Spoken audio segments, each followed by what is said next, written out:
Hi guys, అందరు ఎలా ఉన్నారు? ఈరోజు రెసిపీ వచ్చేసి కజ్జికాయలు. ఈ కజ్జికాయలు ఎలా ప్రిపేర్ చేసుకోవాలి అనేది ఇప్పుడు చూసేద్దాం. ఫస్ట్ ఆఫ్ ఆల్ 1 కిలో మైదా పిండికి 1/2 కిలో గోధుమ పిండి తీసుకోవాలి. ఇలా తీసుకున్న పిండిని మొత్తాన్ని కూడా మనం చపాతీ పిండిలాగా అలాగా కలుపుకోవాలి. దానిలో కొంచెం టేస్ట్ కోసం సాల్ట్ యాడ్ చేయాలి. ఇది చపాతీ పిండిలాగా బాగా కలిపేసుకొని మెత్తగా ఇట్లాగా వీడియోలో చూపిస్తున్న విధంగా బాగా మెత్తగా కలుపుకోవాలి.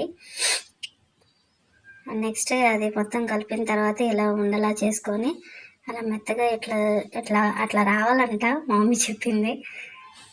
నెక్స్ట్ దానిలో స్టఫ్ కోసం అని చెప్పేసి పుట్నాపప్పు పౌడర్ చేశాను. అండ్ నెక్స్ట్ కొబ్బరి కూడా పౌడర్ చేశాను. ఈ రెండు కలిపి ఇట్లా మిక్స్ చేస్తూ ఉన్నప్పుడే నెక్స్ట్ ఇలాచీ పౌడర్, బెల్లం కూడా యాడ్ చేసుకోవాలి. అది ఇలాచీ పౌడర్ యాడ్ చేస్తుంది. నెక్స్ట్ బెల్లం కూడా యాడ్ చేసుకోవాలి. బెల్లం కూడా చాలా మెత్తగా ఉండాలి, కాకపోతే మెత్తగా లేదని చెప్పేసి మమ్మీ మళ్ళీ మెత్తగా చేసింది.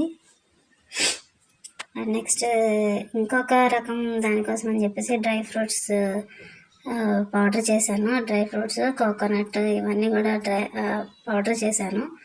నెక్స్ట్ షుగర్ యాడ్ చేసింది. ఇందులో ఇందాక బెల్లం యాడ్ చేసాం కదా, ఇందులో షుగర్ యాడ్ చేసాము. నెక్స్ట్ ఇదంతా బాగా కలిపి పక్కన పెట్టుకున్నాక ఆ షుగర్ అనేది మన టేస్ట్కి తగ్గట్టు యాడ్ చేసుకోవచ్చు. ఎక్కువ తక్కువ అనేది, ఎక్కువ తినే వాళ్ళు ఎక్కువ. తర్వాత ఇది పక్కన పెట్టుకున్న పిండితోటి ఇలా చపాతీలాగా చేసుకోవాలి. చపాతీని బాగా మందంగా కాకుండా బాగా పలుచగా కాకుండా మీడియంగా చేసుకుంటే కజ్జికాయలు బాగా వేగుతాయని చెప్పేసి చెప్తుంది మమ్మీ.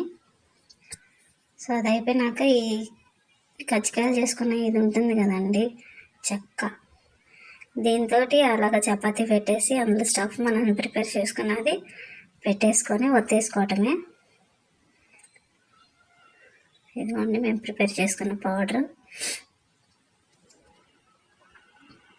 అది పెట్టేసి ఇలాగ స్టఫ్ చేసేసి అదంతా కంప్లీట్ అయిపోయినాక ఇట్లా వచ్చేసింది కజ్జికాయ షేప్లోకి.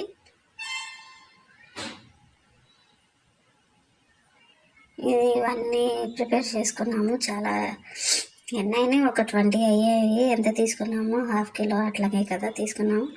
సో ఒక 20 దాకా అయినాయి. ఇవన్నీ అయిపోయినాక పెద్ద కడాయి పెట్టేసి ఇంక దానిలో బాగా హీట్ ఎక్కినాక ఆయిల్ ఇట్లాగా చేసుకున్న కజ్జికాయలు వేసేసాము. ఆయిల్ డీప్ ఆయిల్ లాగా డీప్ ఫ్రై చేస్తున్నాం. ఇవి చేసేయమన్నాక ఒక సైడ్ కాలిన వెంటనే తొందరగానే వేగిపోయి, ఎందుకంటే బాగా కాగింది కదా నూనె. సో అందుకని చెప్పేసి ఇది కాగిన వెంటనే ఇక తీసి ఇంకొక బౌల్లో వేసుకోవటమే. అంతే, కంప్లీట్ అయిపోయినాయి కజ్జికాయలు. చూసారు కదండి, కజ్జికాయలు ఎలా ప్రిపేర్ చేసుకోవాలో ఇంకా మంచిగా నెక్స్ట్ వీడియోలో తీస్తాను.